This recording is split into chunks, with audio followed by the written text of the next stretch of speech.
Hi guys, welcome to Amthas kitchen. இன்றைக்கி நம்ம அம்தாஸ் கிச்சனில் தீபாவளி ஸ்பெஷல் ஸ்வீட்ஸ் தான் பார்த்துட்ருக்கோம். அதில் டே 9 விடிஞ்சா தீபாவளிங்க. ஸோ தீபாவளினாலே நம்மளுக்கு ஞாபகம் வருது முறுக்கு தாங்க. நல்லா கரும்புறேன்னு அந்த முறுக்கை எப்படி செய்கிறதுன்னு பார்க்கலாமா?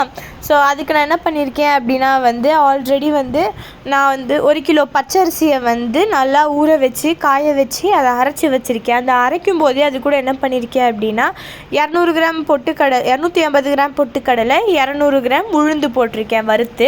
அது எல்லாத்தையும் நல்லா வறுத்து அது கூட மாவு மாதிரி அரைச்சி வச்சுருக்கேன். தென் அரைச்சதில் என்ன பண்ணியிருக்கேன் அப்படின்னா கொஞ்சமாக உப்பு சேர்த்துக்கிறேன். உப்பு சேர்த்துட்டு நல்லா மிக்ஸ் பண்ணி வச்சுக்கிறேன். தென் சீரகம், அப்புறமாட்டி ஓம் பொடி போட்டிருக்கேன். ஓம் பொடியை கையில் நசுக்கி போடணும். அதே மாதிரி ஓம் பொடி போட்டுட்டு கொஞ்சமாக 4 டேபிள் ஸ்பூன் நெய் ஊற்றி நல்லா மிக்ஸ் பண்ணிக்கிறேன். தண்ணி சூடு பண்ணி ஹீட் பண்ணி வச்சுருக்கேன். சுடு தண்ணி எடுத்து வச்சுருக்கேன். தண்ணியை கொஞ்சம் கொஞ்சமாக எடுத்து ஊற்றணும். பிகாஸ்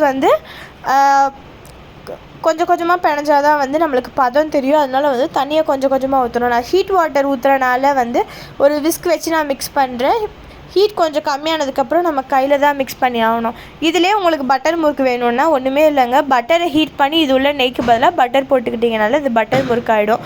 தென் என்ன பண்ணியிருக்கேன் அப்படின்னா சீசம் சீட்ஸ் அந்த இதை எடுத்து அதையும் இதில் போட்டுக்கிறேன். எள்ளு ஆப்ஷனல் தான். எள்ளு, சீரகம் அது எல்லாமே ஆப்ஷனல் தான். உங்களுக்கு வேணும்னா சேர்த்துக்கோங்க.